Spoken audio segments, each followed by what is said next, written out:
Good evening. I'm Robert Polito, Director of the New School Writing Program, and I want to welcome you to this evening of short fiction, conversation, and the awarding of the Story Prize.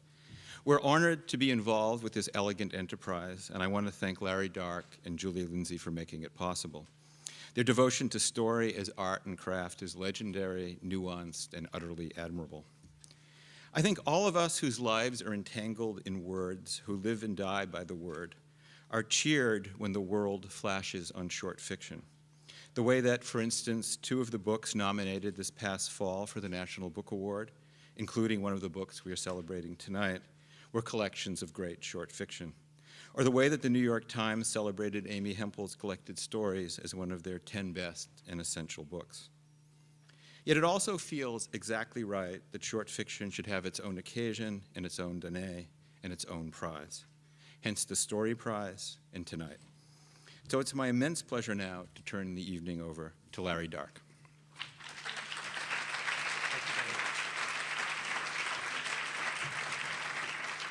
Thank you, Robert. We're grateful to the New School for once again hosting the Story Prize Award Night. This is our third year here, and it's been a great partnership for us, and it's allowed us to have a really nice event each year. I just want to take a moment to remind you to turn off your cell phones if you haven't already. Nothing quite breaks the mood like that really cool ringtone. Thank you to those of you who have been with us before and supported us over the years. We're pleased and honored to have 3 great books and 3 accomplished authors as our finalists this year. Sunstroke and Other Stories by Tessa Hadley, Bloodletting and Miraculous Cures by Vincent Lamb, and Like You'd Understand Anyway by Jim Sheppard. It's another year. All 3 finalists will read from their story collections in that order, and then discuss their work with me on stage. At the end of the evening, Julie Lindsay will announce the winner of the Story Prize. The purpose of the Story Prize is to promote short stories and the writers who write them, because in our opinion, they don't always get the attention they deserve. One good way to support the work of short story writers is to buy and read their books. And to make it easy for you, we have signed copies on sale, which you can buy during the intermission or afterwards. For the next couple of hours, let's take a little break from Hillary, Obama, and McCain, volatile financial markets, chemically enhanced athletes, global warming, wars, and other kinds of world strife to focus on a higher and smarter form of human endeavor, the story. We've provided biographies and descriptions of the books in our program, so to introduce each author, I'll simply read the thoughtful and beautifully written citations of our judges, David Gates, Patricia Groh, and Megan O'Rourke, the first 2 of whom are with us tonight. Our first reader, who came all the way from Cardiff, Wales, is Tessa Hadley. And this is what the judge had to say about this. The 10 stories comprising Tessa Hadley's Sunstroke are intelligent, intricate, and devastating. Hadley writes about her characters, who are usually women, with an insight that is unstinting but not ungenerous as it seeks to pinpoint the subterranean self-deceptions or longings that can haunt an entire life. Her stories often flash forward or backward in time in order to dramatize some form of account-taking. But what propels them is the true suspense that comes with watching characters persuasively reckon with the accidents of their own existence. Ladies and gentlemen, Tessa Hadley.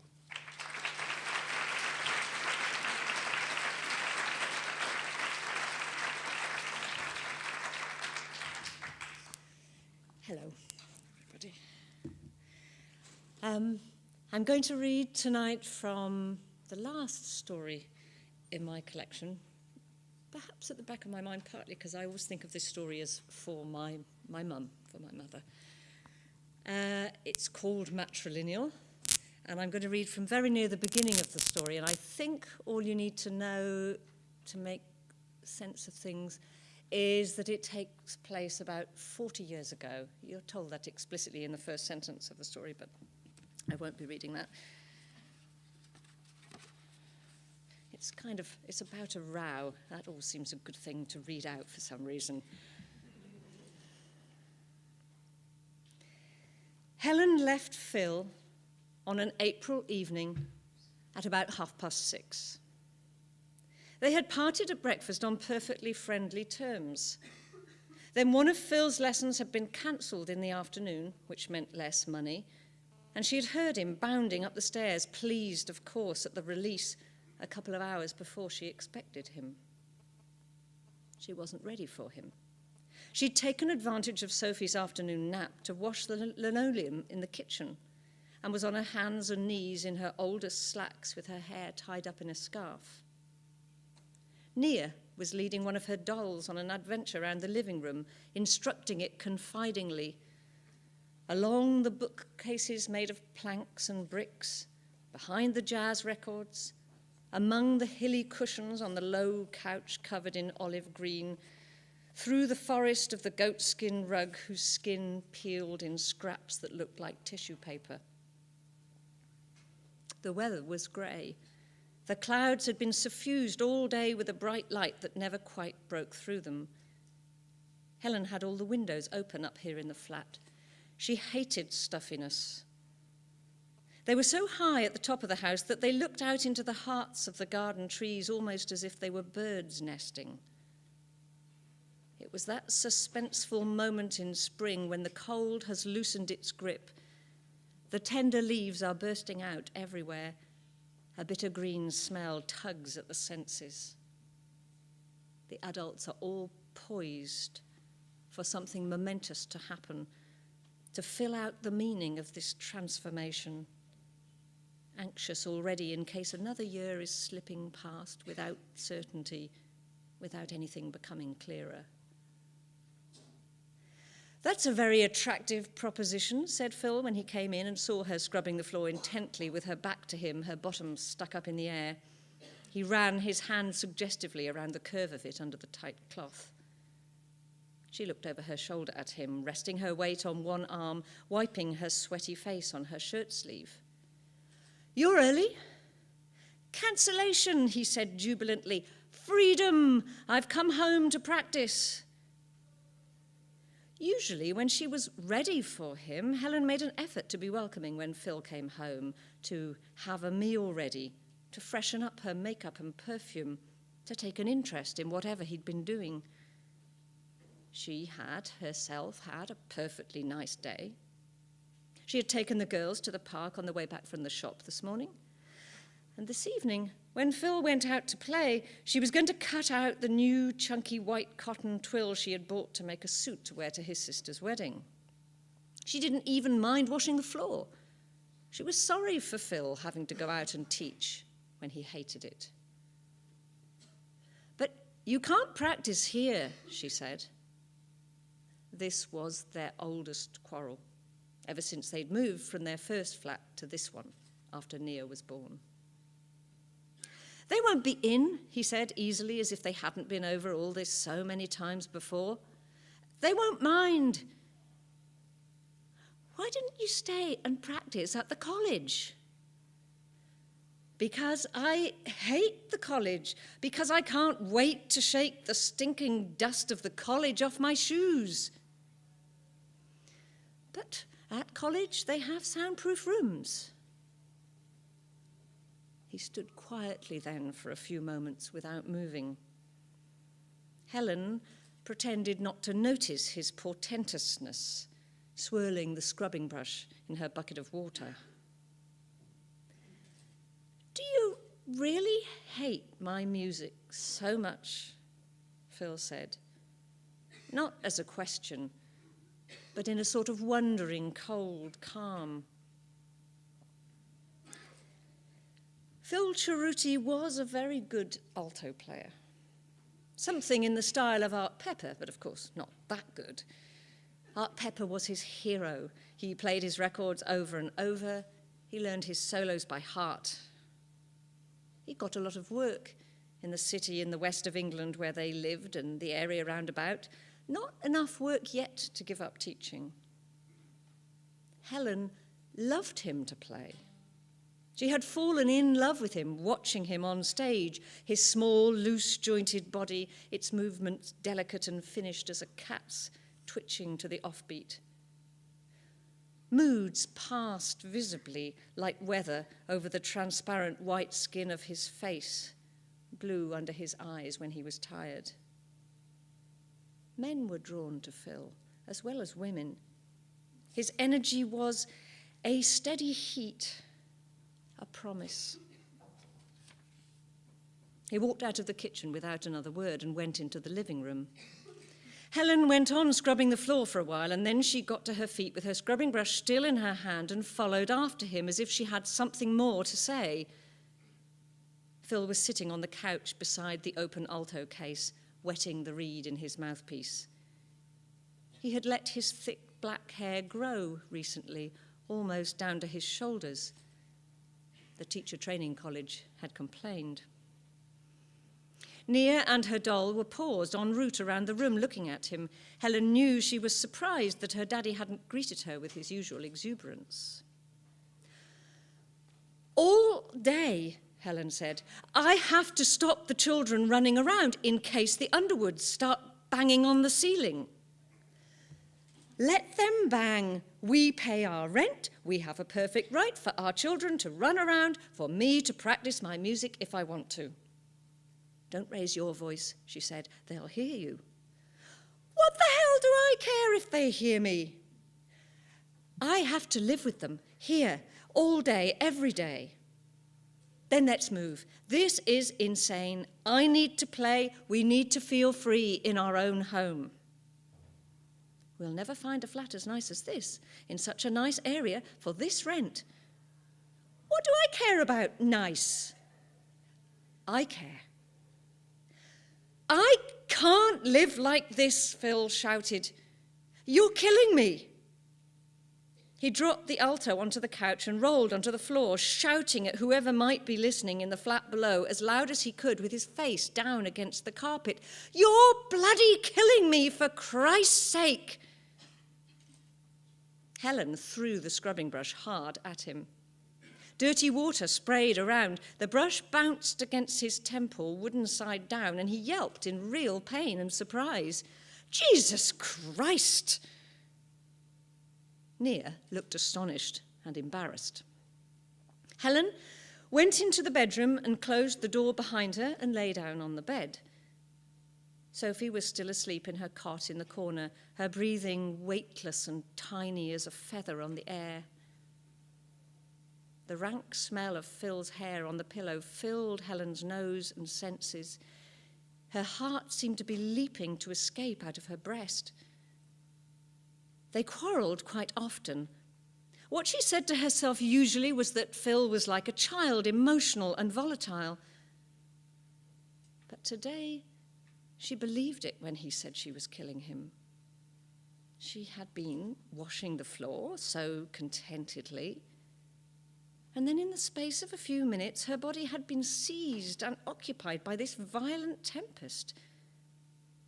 She saw, starkly, that their two lives now were set against each other, that he was desperate for freedom and art, and that she needed to stop him from having them. She had heard the scrubbing brush crack against his skull. She couldn't pretend that it wasn't true, that she didn't want to destroy him. It was horrible that they were yoked together in this marriage. She thought that if they went on like this, she might one day soon tear his saxophone out of his mouth and stamp on it and break its keys.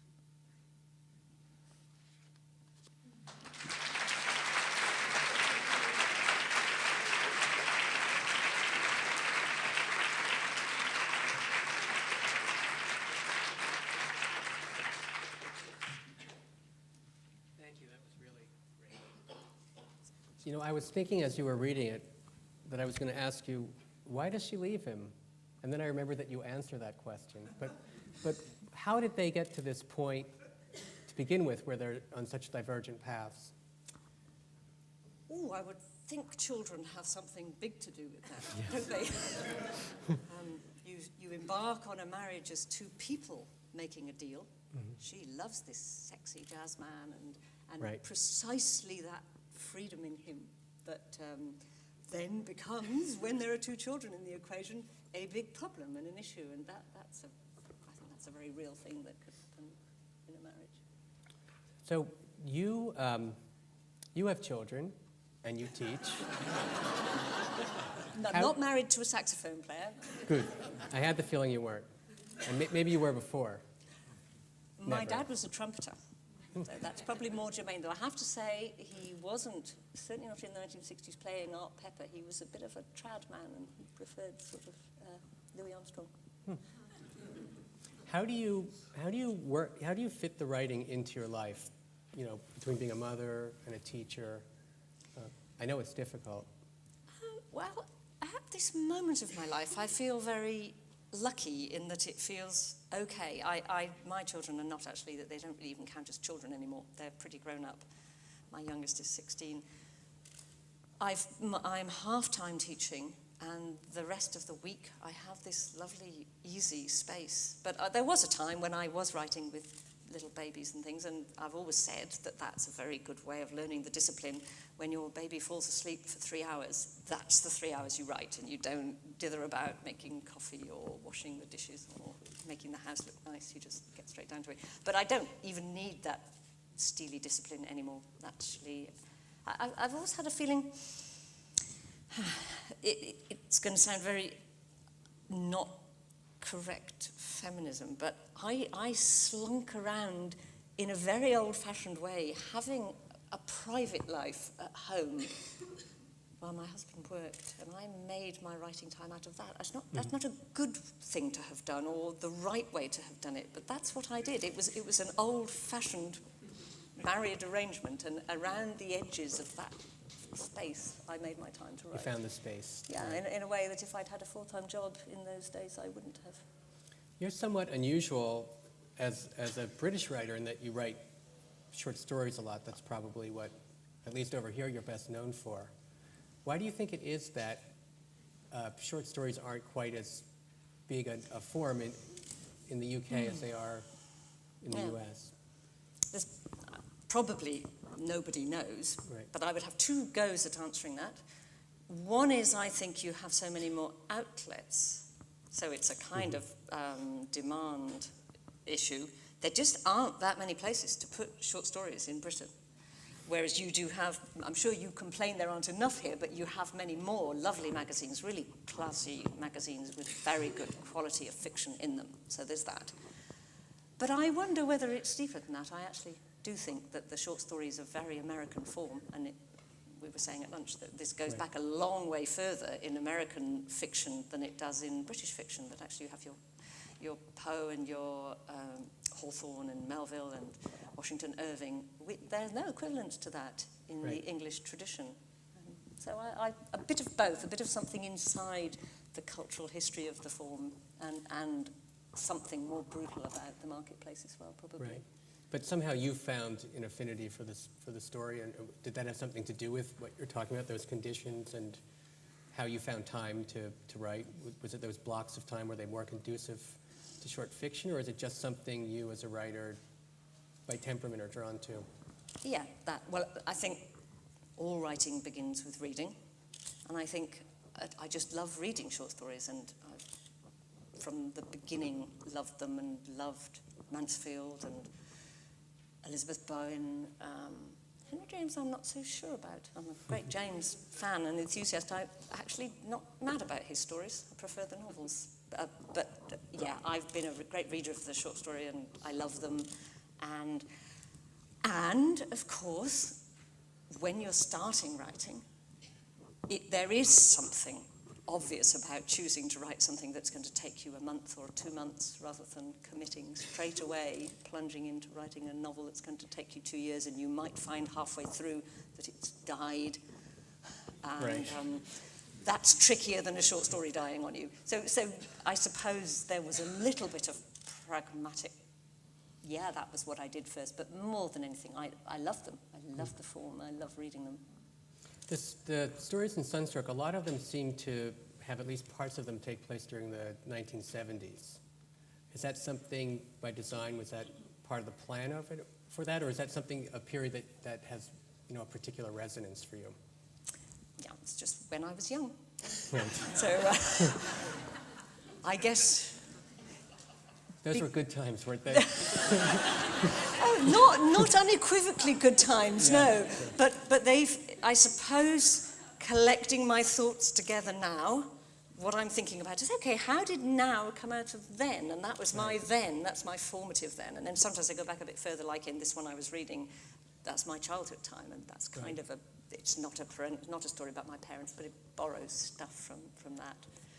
That's what writers do. I bet if you looked at lots of writers, you'd find they are always casting out ropes from the now back to the formative epoch. Yeah, I mean, the other nice thing about writing something set in the 70s or 80s is you don't have the computers and the iPods and the cell phones, so you can kind of simplify things. Was life more simple without those things? I don't know. You have to just remember. I think it's more tricky writing now. You have to remember to put them in, and occasionally it really messes up your plot. You suddenly think, oh no, they'd have had a phone. They'd have just rung him. So then you have to write that they left the phone at home. All those old situations where if they had a phone, it would solve the problem. Yeah, now they have a phone. I know. So think of all those novels, those classic novels that would fail now because they would have just contacted each other. Right. Yeah, like, Jane Austen's characters, if they had cell phones, they could have overcome a lot of problems. She would have loved that, wouldn't she? She'd have been so funny about texting. A lot of those young ladies would have sat at the back of the drawing room. Instead of embroidery, they'd be doing texting. Are there elements of class in your stories that American readers might miss? Because I know, at least by reputation, Britain has more of a class stratification, let's say. I'm probably not the person to answer that. There might well be, yes. Class is really interesting in Britain. I'm sure it's really interesting here as well. I'm sure you have it, but differently. Right. It's really fascinating, and it's good fun writing about it, and I do write, yes, it is in there, and all those little hidden, coded transactions between people who come from different drawer. That's a wonderful thing we say in England, top drawer. Right. Or middle drawer or bottom drawer or something like that. And of course, what's lovely, if you do the 1970s, what happened in the 70s was that the whole thing got turned upside down. So suddenly it was deeply uncool and unappealing to come from top drawer and have been to public school and all of that, and instead everybody was desperately trying to assert that their dad was a tool setter in a screw factory in Birmingham or whatever, and they would speak with thick Birmingham accents or Leeds accents or whatever. So that makes the whole thing really lovely. I don't know if that happened. I don't know if you had an equivalent sort of. I don't think accent is so easy to read here, is it, as class? What we have here is money. You have it or you don't. And then you buy into whatever class, according to how much money you have. That's interesting. I think that's right. That's what I'm told. You have a good following in the U.S., which is also something interesting. Do you hear a lot from U.S. writers? Do you get the sense that they read your stories differently than they might be read in Britain? I really don't. I don't know that. I don't know. It's a kind of lovely mystery to me because I feel my stories are very British. Not because I want them to be that. I just know that I am, and that something of me gets in them. So it's kind of lovely that they work in this different space with such a different air around it. And I don't quite know how, but of course what I do know is that I love reading American writers, and that I can, through reading enough, it's writing that initiates you into decoding. So I can read John Updike and work out all kinds of deep things about America. That's what books are for, after all, isn't it? Right. So I guess the same thing, rather beautifully, is happening when people read my stories over here. But I don't quite know how that works. I guess it's a mystery, right?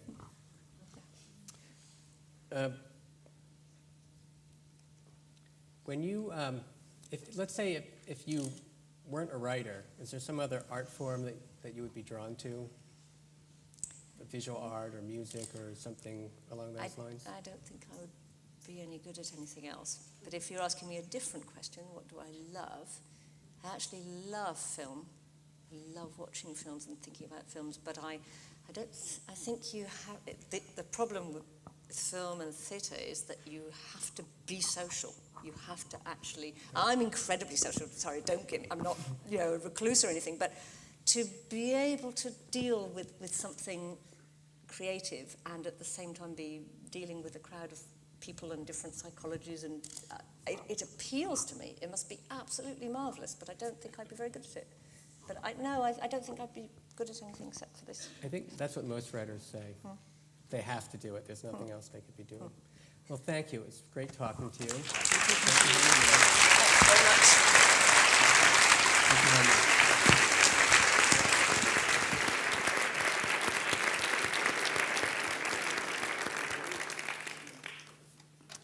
Pull out my card. Our second reader tonight is Vincent Lamb, and this is what one of our judges had to say about his book, Bloodletting and Miraculous Cures. Anyone with a television set must feel that everything that can be expressed about the medical profession has been. We've been inside the ER, followed students on their rounds, watched open heart surgery, and experienced vicariously virtually every injury and disease known to man. So it's all the more remarkable that Vincent Lamb's book of connected short stories, Bloodletting and Miraculous Cures, has the power to engage and surprise. The stories describe episodes in the lives of 4 young people, 3 men and 1 woman, with different cultural backgrounds, who are first seen as students and then followed into their medical careers. We are also given occasional vivid glimpses into the lives of some of their patients. Although the style is direct and matter-of-fact, the stories are subtle. A turn of phrase opens an unexpected vein of humor or pathos, even at times horror. A writer who can create moments of human kindness, even sweetness, in a story about the dissection of a cadaver is a writer to be reckoned with. Ladies and gentlemen, a writer to be reckoned with, Vincent Lamb.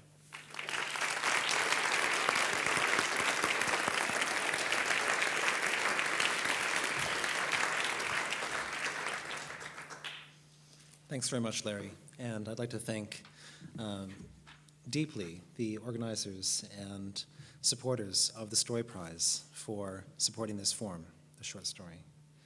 I was thinking as you and Tessa spoke that it's really sort of a fortunate triumvirate of the English language, and I'm sure by coincidence to some degree we have a British writer and an American writer and myself, a Canadian writer. And it occurred to me that the British have class, and apparently in the US you have money, which is, quite a good thing. I'm not opposed at all. And I was thinking about what we have in Canada. We have snow. We have maple syrup. We have the occasional writer wandering, with a bottle of maple syrup in the snowy landscape. We have peace. There you are. I'm going to read to you from a story which is called Afterwards. And this is somewhere in the middle of the book. And at this point, one of the characters who began as a medical student has been fortunate enough to become a doctor. Dr. Sri watched the ambulance crew wheel in the big, motionless man. In Resuscitation Bay 3, the form wrapped in the blanket was lifted upward by a circle of hands, each grasping the orange cloth. The medics and nurses asked and answered each other at the same time. This heavy form in the bright blanket rose off the ambulance gurney, floated for a moment, and then settled on the hospital stretcher. Around the silent man, a choir of beeping monitors and electronic alarms rang out a desperate melody. Lines and cables spilled over each other into him and onto the floor. Dr. Sri said, "What's the story?" Zoltan, the paramedic, said, Unwitnessed collapse in a hair salon. He was in back, found in VFib, shocked 3 times, tubed. Epi times 3, atropine 2. Total 6 shocks, no response. Dr. Sri said, time down.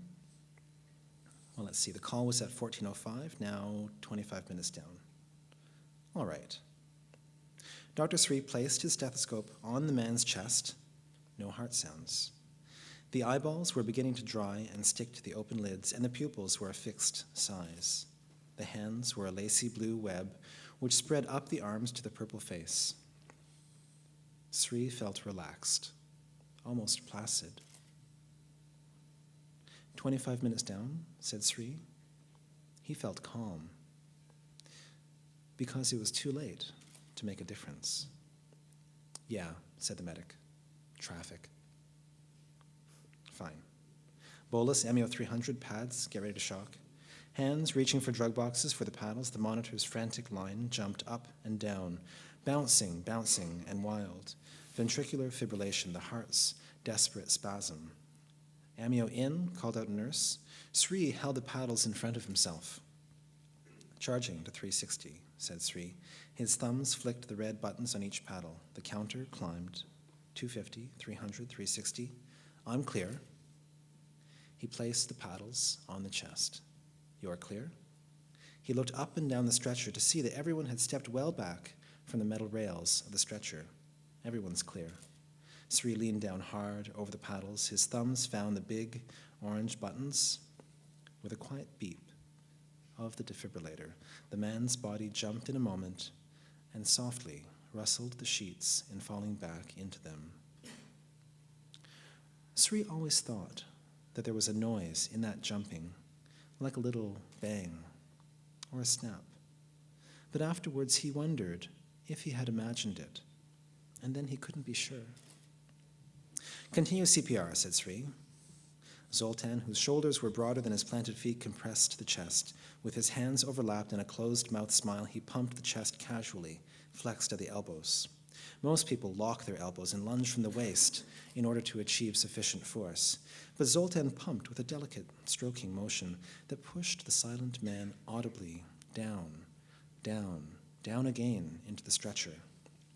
Good output, said Sri. His gloved hand felt for a pulse on the groin of this human shape in the nest of sheets and wires, the blood not clotted yet, but not warm either. At the requisite intervals, Sri ordered injections, shocked the human form, and re-examined. On the monitor, the dancing line became a lazy wave. Sri wrote in the chart. It was 1450 when Sri said, hold compression. The line was flat across the monitor. Is the family here yet? No one. Well, I think we're done. I'm calling it. Thank you, everyone. 4 patients later, Nurse Lillian came to Dr. Sri. Mr. Wilhelm's family is in the family room, she said. Who? The VFib, the arrest, his family. They began to walk down the hall. Lillian handed Sri the chart. Wife and son, said Lillian. Her voice was light and firm, a tone that might signal the arrival of guests who were expected, but not especially welcome. Is he really dead yet? Sri wondered. For Mr. Wilhelm himself was gone, but the Mr. Wilhelm who existed with his family was alive until Sri told them of the death. He thought, this hallway to the family room always feels long. Sri knew he was wondering idly, because either this death had happened or was soon about to be finished. It didn't matter if it was a secret reality in this hallway. The door appeared, and he thought, now what if I don't go through this door? He would not turn away. He had been in the family room many times. Sri opened the door that had no window in it. He and Lillian entered the room. Hello, I'm Dr. Sri. This is Nurse Lillian. Glancing at the chart, Sri saw that he had not yet written that the patient was deceased. What if, he thought, just now I forgot that Mr. Wilhelm died? Sri shook hands with Mrs. Wilhelm and then her son, Tomas. "Pleased to meet you," said Sri. Seeing them, now it seemed unfair that he knew and they did not. He wanted to rush the words. He said, "I'm sorry to meet you under these circumstances." But first he felt that he should utter the key phrases. What was it that he usually said in this time when everything but the facts would be lost? Each time it feels like I'm rehearsing. He said, "Your husband arrived here about an hour ago." I should just say it. To make it real and end it. They already know. A wife knows. Some believe that at the moment of death, she feels it already. He said, he collapsed in a hair salon. The paramedics came immediately and did everything they could. Oh, but I used the past tense. That gives it away. What would I say if the man were alive? I would start by saying he was alive.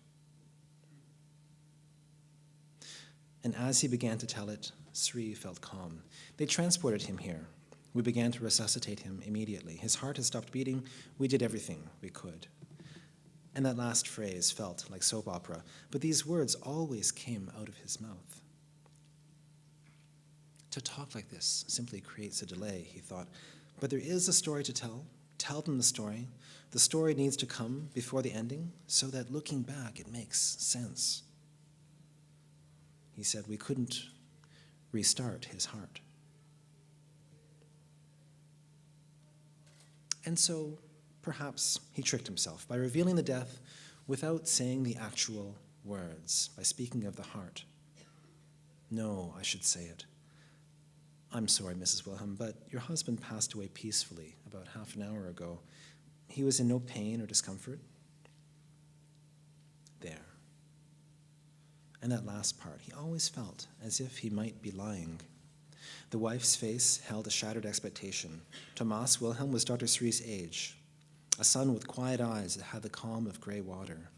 The young Wilhelm gazed beyond the space of the small room, this room.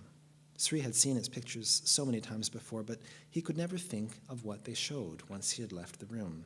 Forgotten landscapes, maybe, hung over the soft, easy-to-clean vinyl furniture.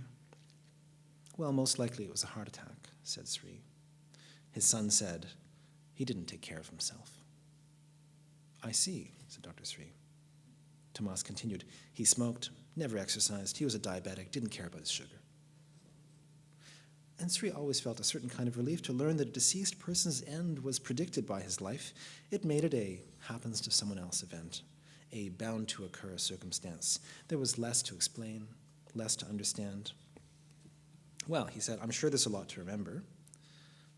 He had told his part of the story. He tried to look at his watch without appearing to do so. Mrs. Wilhelm said, he was in a hair salon?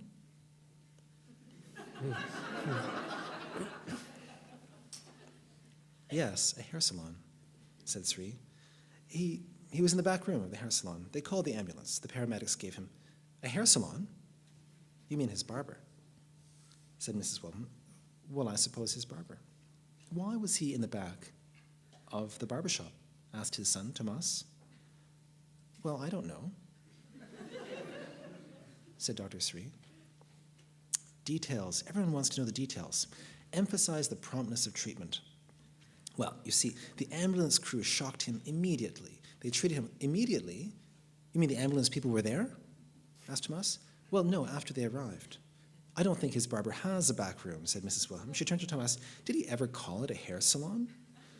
Well, there must be a back part to the shop. How would I know, thought Sri, gazing openly at his watch. The haircut place. We'll say the haircut place. We'll get the address for you later. You see, the ambulance people write something down that describes the place. For instance, if they bring someone from a coffee shop, they might write cafe. Hair salon, barber, back room, back of the store. Sri decided to try his medical speech again. I can assure you that he received all the treatments that had a chance of saving him. His son said, what about his car? Where is it parked? Sri looked at them. Mrs. Wilhelm interjected, they won't tow it if he's died. Will they? Well, said Dr. Sri, you know the parking police. And he wondered if he should have said something different, but it was true that they ticketed and towed you, even in death. Sri stood, his hand at the doorknob. Please don't hesitate to ask any further questions about the medical issues. Relatives asked things that he had no idea about, whether the car would be towed or which hairdresser had given the last trim. Why did they care now that things were in the past? But as soon as Sri felt the distance of closing the door behind him, he felt badly for thinking that. After all, the trivia was their property. It was for them to care about, to console themselves with. Thank you.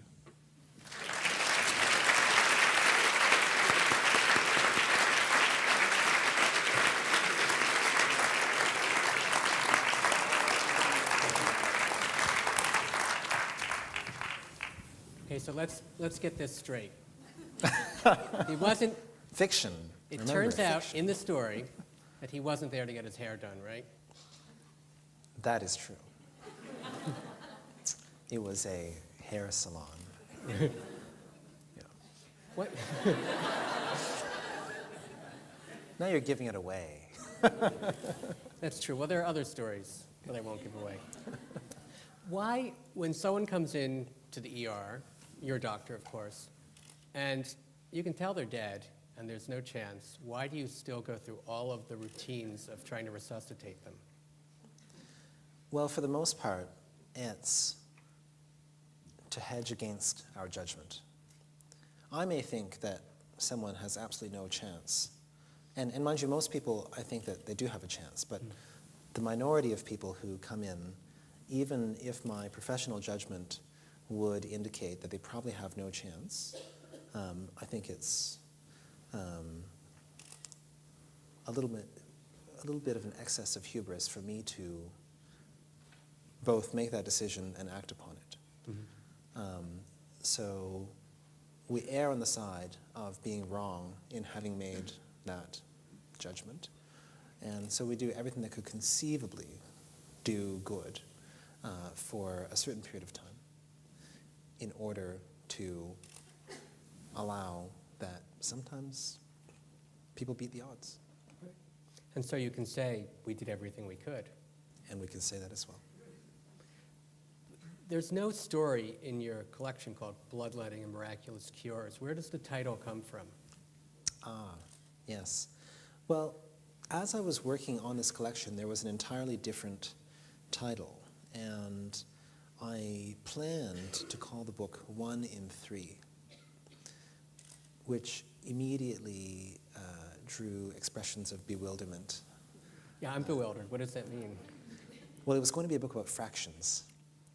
Fractions? No. But that's what people asked You got me. Yeah. They said 1 in 3. You know, is that a statistic? Is that a fraction? What is that? But what it refers to is the call schedule that I worked under when I trained medically. And so in that schedule, on the first night, you would stay there until the next day, through the second day, and then go home and sort of collapse for a while with, cold pizza and warm beer. And then you would wake up again and go for a semi-normal third day of 12 or 13 hours, and then repeat the cycle. So 1 in 3 had particular meaning for us as trainees. It was quite grueling to be on that schedule. And so that was the working name of the collection. But I realized it really didn't have any significance for anyone outside of that culture. Right. And so I woke up one morning knowing that I needed a different title, and that was the title that presented itself. And there is actually a reference in one of the stories. It's a brief and fleeting reference, which I'll leave for people to find. I caught that. I was thinking, aha, this is where it yes. comes from. Yes, yeah, and so I think it's a title that is a bit obtuse, perhaps, but which speaks to my feeling for the collection and for its mood. Another interesting thing about the collection is that you have 4 main characters, and we never hear their first names. Is that correct? I couldn't find what their first names are. Do they have them? Well, they did at one time, Yeah.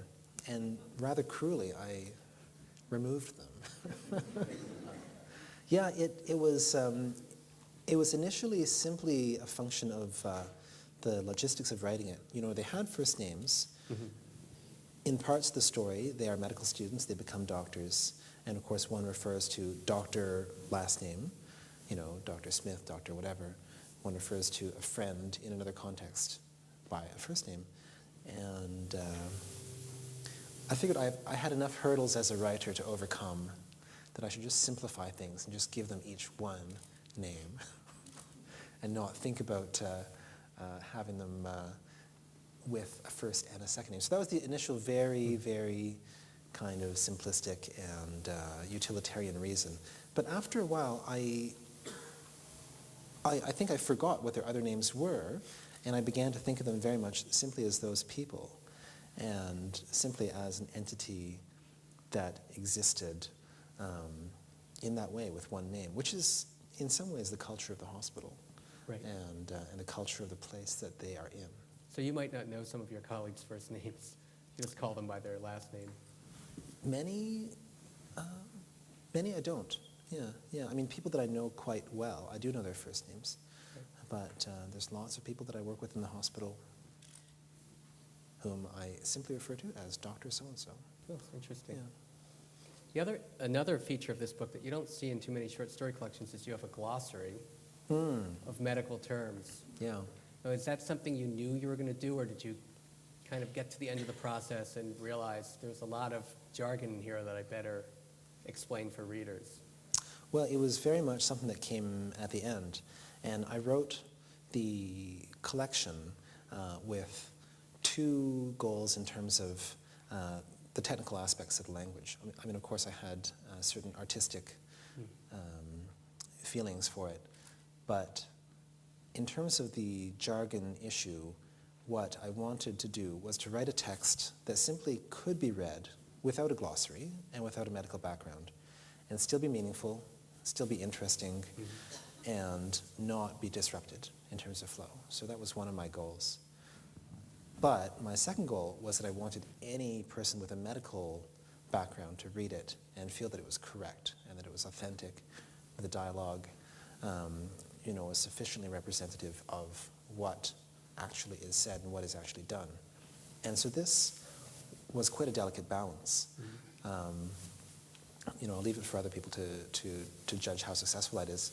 But after writing it and editing it with that in mind, I thought, hey, why don't I just write a glossary so that even if it flows well, even if someone does not have to know what amiodarone is, if they're interested, if they feel like looking in the glossary because they're just kind of curious, they can. Then they can talk like a doctor, too. They can Oh, throw around absolutely. terms. Yeah. Defib and... There's a limited edition that has a prescription pad. So you can write yourself narcotics prescriptions. And Careful. Careful with that one. I think the Weinstein lawyers just Right. pulled out a That could cause some problems. big cane. They're going to yank me off the stage soon. This I have to ask you. You're a doctor and you wrote a book. How do you manage to do that? I mean, it seems almost incomprehensible to me.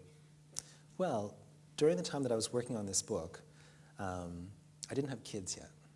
So that, in retrospect, helped a great deal. And because now I have kids. And then the other really helpful thing is that what I do, emergency medicine, is shift work. So on one hand, it plays havoc with your circadian rhythm, but on the other hand, a lot of it is afternoon, evening, weekend work. So if I had a shift that would start at 4 o'clock in the afternoon or 6 o'clock in the afternoon or midnight, then I would have the day preceding to write. And my wife was doing her medical residency at the time, so she was busy. Yeah. Now we have 2 small kids, and it's all totally, totally different. But that was my thing at the time, Right. and it was working. You were young and energetic then too, right? Yes, exactly. Yeah. I wasn't, I wasn't using any mood-altering substances or performance-enhancing drugs. I just was a little bit. Well, I was very committed to doing this, and it was very important for me. I mean, that's ultimately the answer for all writers, I think. Do your colleagues read your work? Do they know that you're even a writer? Yes, they do, and it's one of these things. At each point that the work became more available and more known in Canada, I sort of felt a dual sense of delight and terror.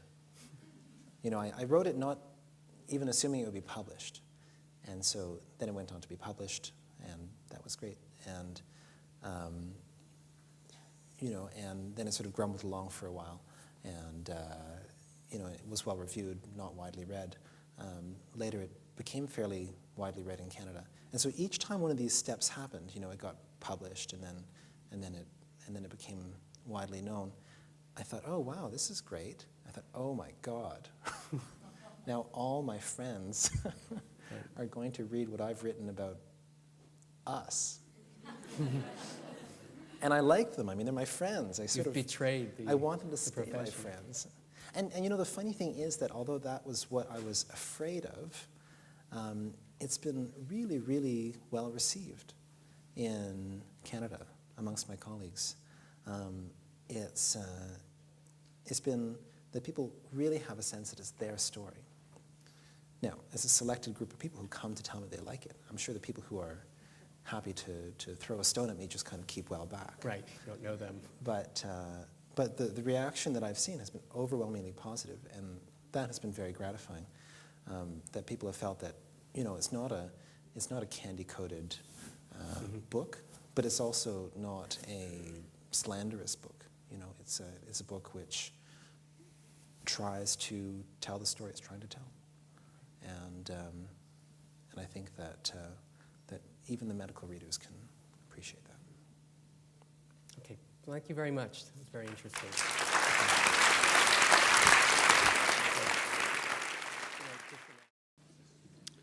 Our third and final reader tonight is Jim Sheppard. Jim Sheppard's Like You'd Understand Anyway contains a truly flabbergasting range of fictional worlds, from the outskirts of the Roman Empire to the inside of a space capsule. It's a daring, even risky enterprise in a literary age when write what you know has largely drowned out Excelsior. But Sheppard does write what he knows. He's gotten to know it both through apparently rigorous research and through a manifestly wide and deep imagination. And he makes us know his worlds and his people too. Ladies and gentlemen, Jim Sheppard.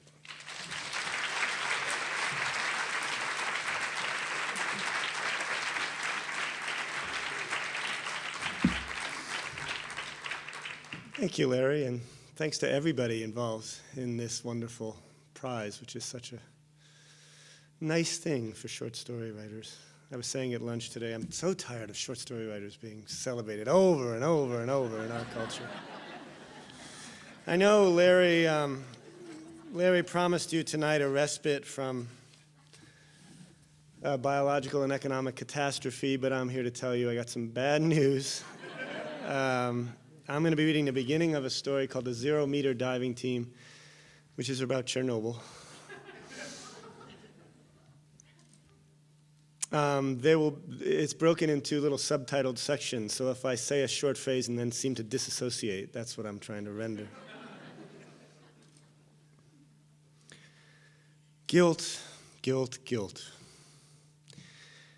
Here's what it's like to bear up under the burden of so much guilt. Everywhere you drag yourself, you leave a trail. Late at night, you gaze back and view an upsetting record of where you've been. At the medical center where they brought my brothers, I stood banging my head against the corner of a crash cart. When one of the nurses saw me, I said, "There, that's better. That kills the thoughts before they grow." Hullabaloo. I am Boris Yakovlevich Prushinsky, Chief Engineer of the Department of Nuclear Energy, and my younger brother, Mikhail Vasilievich, was a senior turbine engineer serving reactor unit number 4 at the Chernobyl power station, on duty the night of 26 April 1986. Our half-brother, Petya, and his friend were that same night outside the reactor's cooling tower on the Pripyat River fishing downwind. So you can see that our family was right in the thick of what followed. We were not, how shall we put it, very lucky that way. But then, like their country, the Prushinskis have always been first to protest that no one should waste any pity on them, because the Prushinskis have always made their own luck. The all-Prushinsky 0-meter diving team. My father owns one photo of Mikhail, Petya, and myself together. It was taken by our mother. She was no photographer. The three of us are arranged by height on our dock over the river. We seem to be smelling something unpleasant. It's from the summer our father was determined to teach us proper diving form. He'd followed the Olympics from Mexico City on our radio, and the exploits of the East German platform divers had filled him with ambition for his boys. But our dock had been too low, and so he'd called it the 0-meter diving platform. The bottom where we dove was marshy and shallow and frightened us. "What are you frightened of?" he said to us. "I'm not frightened. Boris, are you frightened?" "I'm not frightened," I told him, though my brothers knew I was. I was 10 and imagined myself his ally. Petya was 5. Mikhail was 7. Both are weeping in the photo, their hands on their thighs. Sometimes at night, when our mother was still alive, our father would walk the ridge above us to see the moon on the river, he said. He would shout into the darkness. He was Viktor Grigorievich Prushinsky, director of the Physico Energy Institute. While she was alive, that was the way our mother, Mikhail's and my mother, introduced him. Petya's mother didn't introduce him to anyone. Officially, Petya was our full brother, but at home our father called him Half-Life. He said it was a physicist's joke. "Give your brother your potatoes," he would order Petya, and poor little Petya would shovel his remaining potatoes onto Mikhail's plate. During their fights, Mikhail would say to him things like, "Your hair seems different than ours, don't you think?" So there was a murderousness to our play. We went on rampages around the dacha, chopping at each other with sticks and clearing swaths in the lilacs and wildflowers in mock battles. And our father would thrash us. He used an ash switch. 4 strokes for me, then 3 for Mikhail, and I was expected to apply the 4th. Then 3 for Petya, and Mikhail was expected to apply the 4th.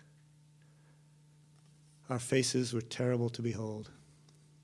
We always applied the final stroke as though we wanted to outdo the first 3. When calm, our father quoted to us Strugatsky's dictum that reason was the ability to use the powers of the surrounding world without ruining that world. Striped with welts and lying on our bellies on our beds, we tinted his formulation with our own colorations of fury and misery. 25 years later, that same formulation would appear in my report to the Nuclear Power Secretary of the Central Committee concerning the catastrophic events at the power station at Chernobyl. Loss. Our mother died of the flu when I was 11. Petya lost his only protector and grew more disheveled and strange and full of difference. Mikhail, for a full year, carried himself as though he'd been petrified by a loud noise. Later we joked that she'd concocted the flu to get away and that she was off on a beach in the Black Sea. But every night, we peeped at one another across the dark floor between our beds, vacant and alone. In the mornings, I took to cupping Mikhail's fist with my palms when he was thumb-sucking, as though I were praying. It brought us nose to nose and made me shudder with an enraged tenderness. Petya sucked his thumb as well, interested. That warm night in April. What is there to say about the power station or the river on which it sits?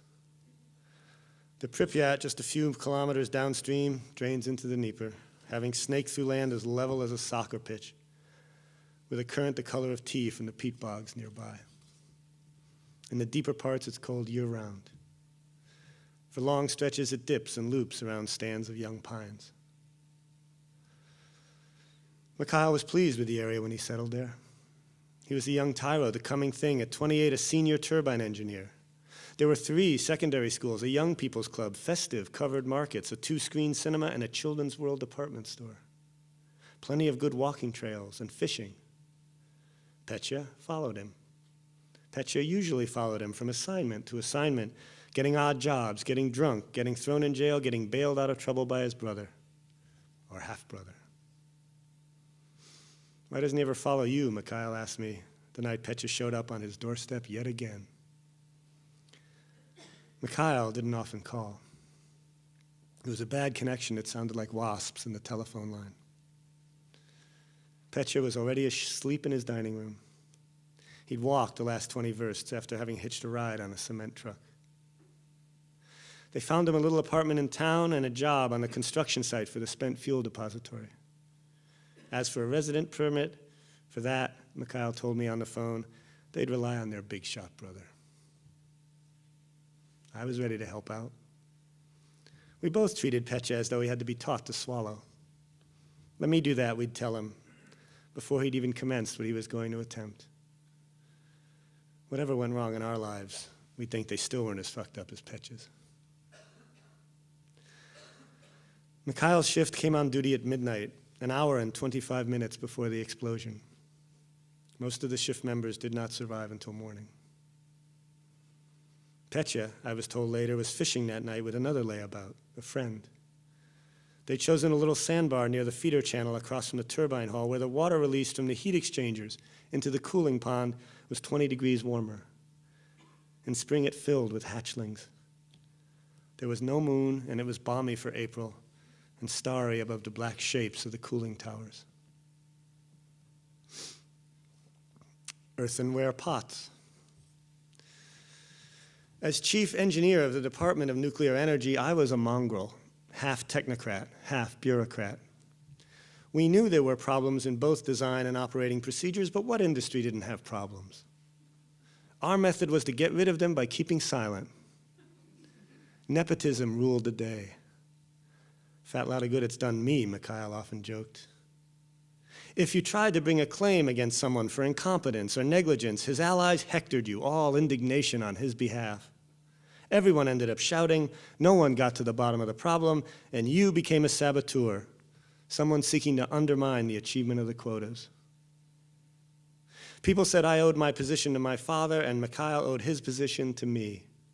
More than they know, he said grimly when I told him that.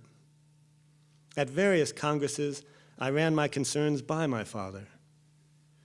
In response, he gave me that look Mikhail called the dick shriveler. Why is your dick big around him in the first place, Petya once asked, when he'd overheard that. We all lived under the doctrine of ubiquitous success. Negative information was reserved for the most senior leaders, with censored versions available for those lower down. Nothing instructive about precautions or emergency procedures could be organized, since the initiatives undermined the official position concerning the complete safety of the nuclear industry. For 30 years, accidents went unreported, so the lessons derived from those accidents remained with those who experienced them. It was as if no accidents had occurred. So who gave a shit if the Ministry of Energy was riddled through with incompetence or filled with the finest theorists? Whenever we came across a particular idiocy in terms of staffing, we quoted to one another the old saying, "It doesn't take gods to bake earthenware pots." The year before, the chief engineer during the startup procedures at Balakovo had fucked up and 14 men had been boiled alive. Their bodies had been retrieved and laid before him in a row. I'd resisted his hiring. That, for me, constituted enough to quiet my conscience. And when Mikhail submitted an official protest about sanctioned shortcuts in one of his units' training procedures, I forwarded his paperwork on with a separate note of support. Pastoral. The town slept. The countryside slept. The chief engineer of the Department of Nuclear Energy in his enviable Moscow apartment slept. It was a clear night in April, one of the most beautiful of the year. Meadows rippled like silvery lakes in the starlight. Pripyat was sleeping. Ukraine was sleeping. The country was sleeping. The chief engineer's brother, Mikhail, was awake, hunting sugar for his coffee. His half-brother, Petya, was awake, soaking his feet and baiting a hook. In the number 4 reactor, the staff, Mikhail included, was running a test to see how long the turbines would keep spinning and producing power in the event of an electrical failure at the plant. It was a dangerous test, but it had been done before. To do it, they had to disable some of the critical control systems, including the automatic shutdown mechanism. They shut down the emergency core cooling system. Their thinking apparently had been to prevent cold water from entering the hot reactor after the test and causing a heat shock. But who knows what was going through their minds? Only men with no understanding of what goes on inside a reactor could have done such a thing. And once they'd done that, all their standard operating procedures took them even more quickly down the road to disaster. The test was half standard operating procedure, half seat-of-the-pants initiative. Testimony, perhaps, to the poignancy of their longing to make things safer. I think I'll stop there. Thank you. Thank you.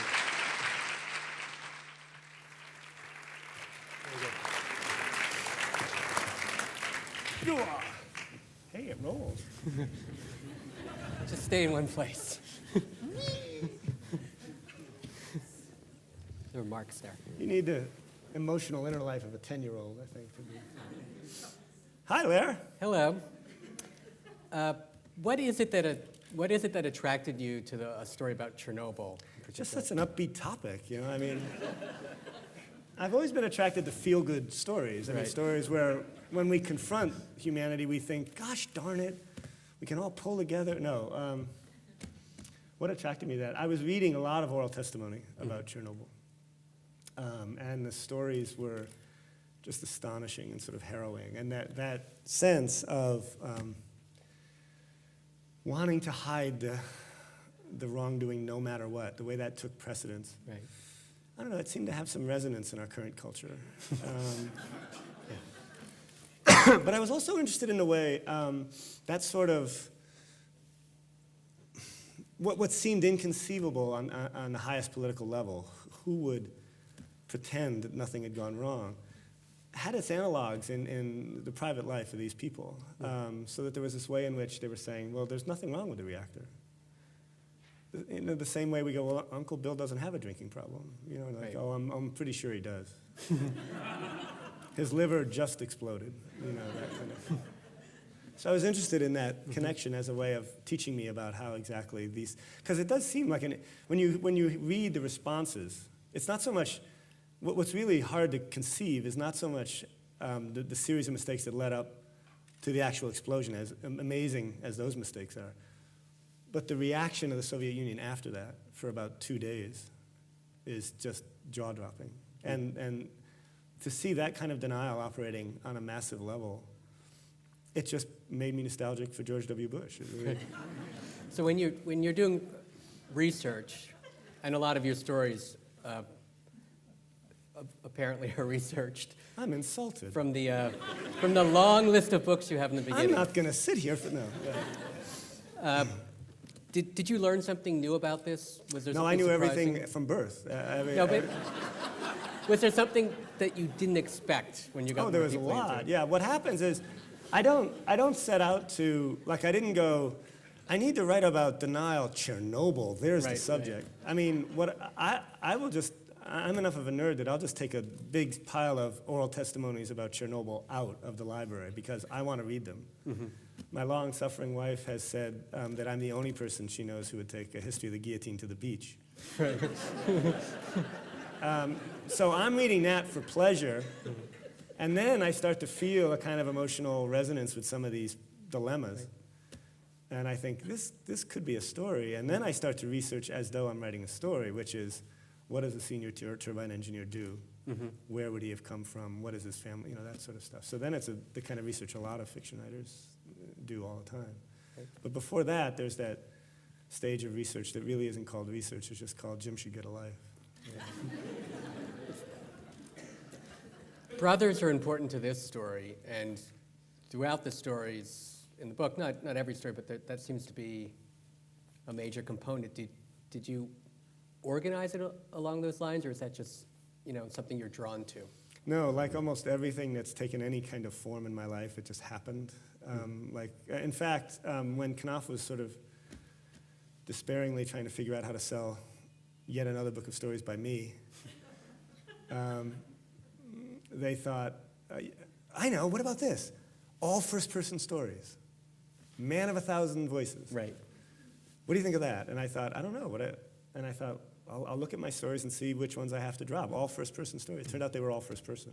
You didn't have to drop any. I didn't know. I mean, I'm just so happy to be working on something that doesn't horrify me. Right. That I'm not worried about, how does this fit the pattern of my oeuvre? I'm just happy to be off the streets, really. Right. You're happy to write a story and it works, right? Exactly. Or at least I think it works right now. I'm still Right. deluded. I'm having fun. And then I hand it to writer friends I admire, and they go, well, you shouldn't have been having fun. But the title sounds like something, a brother would say to another brother. Is that the origin of You're it? right. Sisters would never say that. You're right. No. Is that the origin of it? I don't know. No, it's not actually. My brother and I have one brother, and we're much more vulgar with each other than like you'd understand. That would be one of the nicer things we'd ever Right. said to him. Where that came from was it occurred to me when I was trying to think of a title. I didn't like any of the individual titles as a collection title, and it occurred to me that there is a sort of despairing sense that a lot of my narrators have that they're not going to make themselves understood, but they need to try anyway. And so there's this sort of, what shall we call it, asshole-ish bravado, where they're sort of like, I know you're not going to understand this, but I'm going to take a shot. Let me just try this, all right? And so there's that like you'd understand anyway, that sort of snotty quality comes from that, I think. When you started writing stories, did you right away start writing these kinds of stories in different historical periods and different settings? The very first story I wrote as an adult featured a Triceratops as a protagonist. And it was unsuccessful. And in Should've gone fact, with- my reader said, this is unsuccessful. Should have So gone with I a always had- Stegosaurus, Jim. Pardon? Should have gone with a Stegosaurus. Exactly. I've always had that kind of weird desire to go off and do stuff like that. But I think it's, I mentioned this when I was sitting down. I think part of it is, at least for me, having never fully lost touch, and again, my wife is shaking her head sorrowfully at this point, with my inner 10-year-old. There is that way in which the very same stuff that got me excited when I was that age, I still want to sort of come back to. Walter Murch, the film editor, had a great line about that. He said the best lives are those lives in which you're spending your time doing something that you would have liked to be doing when you were 10 years old. I'm trying to imagine Walter as a film editor at 10 years old. But anyway, that sort of desire to go off and teach myself about this stuff. And it'll often be the case where, again, I'll read a huge amount on this stuff and a story won't come out of it. And that doesn't seem like lost time to me. Does something that you ever kind of gave up on ever come back? And Yes. Once I form. had a story set in graduate school. I tried to set a story in The Charge of the Light Brigade, because that was one of those historical moments that I just, again, had a little trouble wrapping my mind. I love these moments where you're just like, wait, go back. Help me with this again. And the idea that it was simultaneously one of the great military catastrophes of all time and this sort of core source of pride for the British military seemed, I thought, kind of wonderful, right? Or the idea that the Russians, as the Russians were mowing the British down and sort of aghast at the stupidity that they were seeing, also said, that's one of the finest exhibits of horsemanship I've ever seen. So that ability to both celebrate this and see its lunacy at the same time has always fascinated me. I wanted to do something with it then. I absolutely got stuck. And I came back to it 20 years later in a rage and reworked it, and it ended up in a the second collection, Love and Hydrogen. But that's the only one I've ever saved. Otherwise, there's a lot of sad little things in drawers that just never Right. got, Larry goes, I know. You mentioned, I know all about your drawers. Yeah. You, Ew. oh, sorry, I said that. Let's see some hands. Creeped out, creeped out. Yeah, You know all scratch about my that. drawers. Edit that out of the webcast, please. He's this close to losing this position. Let's get beyond this. Yeah, you're right. You're right. Because there's a time for joking, and we're clearly past that. Right. It's interesting that you brought up film, because I know that's one of your interests. You just reviewed a book about film in the New York Times Book Review, and you teach film. Does that inform your stories? Do you think of them? Oh, yeah. In a I mean, like a cinematic lot of way? people of my generation, was raised on thousands and thousands and thousands of movies. And my parents, who didn't like to spend a lot of money on babysitting, also recognized that movies were great babysitters. And so they would dump me in front of, Psycho for a little while. And that would, Jim would be like this for a while, and then they'd come back, and I was perfectly docile, And I'm sure anybody who's been steeped in a lot of that kind of visual information, I would have to think your fiction would become more visceral, it would become less ruminative, right? You become a certain kind, you see in a certain kind of way. So I actually have to push myself towards the ruminative. And I tend to visualize much more, and I'm sure that's from a heritage of seeing so much film. So does it take shape almost like, in your mind, almost like a little movie that's playing out? I don't think it's little, I think it's very Well, it's a short story, it's a so. big movie. A big movie. It really depends on what I'm doing. A lot of the voice, these are all first-person voices, so a lot of them are voice-driven. So no, it's not a movie. It's somebody talking to me very Right. urgently. But there are stories like, I did a story about the Hindenburg called Love and Hydrogen that began with essentially a visual image. So yeah, some do. Do people ever come up to you and say, you should write a story about this? Do they? People don't come up to me. People go up to good-looking people. With me, they just do this kind of thing. No, people don't suggest stories to me. I think you're imagining I'm a little better known than I am, Larry. I'm imagining People that in you, Grant said, "Is that Jim Sheppard? I have got a story idea for you, my God." wouldn't that be great? Yeah, no, but it would be nice to be that well known, Well, maybe after tonight, after being I don't think so. on But, stage here. not that the Story Prize is not prestigious and all, but I'll be able to pass through Grand Central unscathed tomorrow, I think. Yeah. Thank you very much.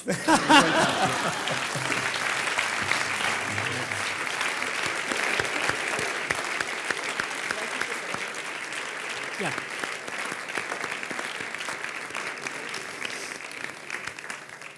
And now, Julie Lindsay, the founder of the Story Prize, will announce the winner. Julie?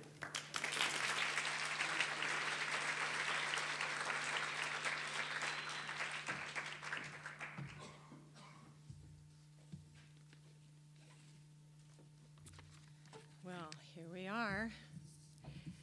Those were marvelous readings tonight, and thank you, Tessa, Vincent, and Jim, and Larry. Now it's time to award the Story Prize. So let me tell you how the winner is chosen. The 3 books you heard readings from tonight were selected as finalists by Larry Dark and me out of the 74 short story collections we received in 2007. The 3 books were given to the judges, who each cast a vote. This year's judges include the author David Gates, a senior editor at Newsweek and professor at the New School Writing Program, the dynamic Chicago librarian Patricia Grow, and Megan O'Rourke, editor of the online magazine Slate and poetry editor at the Paris Review. Before I announce the winner, I want to congratulate Tessa Hadley, Vincent Lamb, and Jim Sheppard, who we honor tonight for their short story collections. 2 finalists will take home a prize check of $5,000. The winner will receive an engraved silver bowl and the winner's check of $20,000. This year's winner of the Story Prize goes to Jim Sheppard for Like You'd Understand Anyway.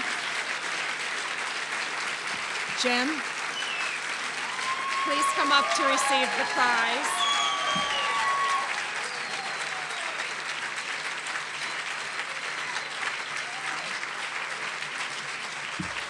Congratulations. A silver ball. Silver ball with your name on it. Silver ball. Silver ball. And your check. Oh, thank you, Gary. Thank you. Wow. I'm supposed to say something, aren't I? I'm allowed to. Oh, but I have a silver ball. This is you can see what an honor this is. As fortunate as I've been in my life, I'm not used to this sort of thing. I'm also not particularly good at it. You're looking at someone who at the age of 3, when everyone started singing Happy Birthday, climbed under the table and couldn't be coaxed out again. It's wonderful. It's humbling to have had my work singled out twice in this process by 2 separate sets of judges. First, of course, to have just been chosen by Larry Dark and Julie Lindsay and everybody else who helped them in their attempts to whittle down 11 million books to 3.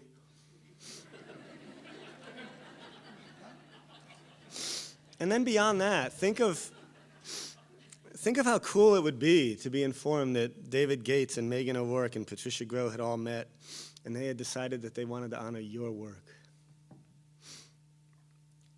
I was already happy just to be on any list that included Vincent Lamb and Tessa Hadley. I mean, I love their fiction's compassion and grace and intelligence.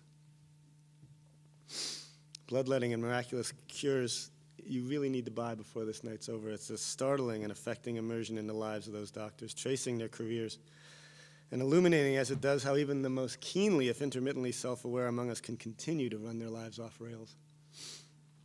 And Sunstroke and Other Stories is just an amazing book. It continues to dazzle with the audacity of its protagonist's unlikely encounters. While one of the things Tessa does so well is that sort of English weather and countryside that's always meticulously and lyrically present, evoking its own sort of mysterious affect.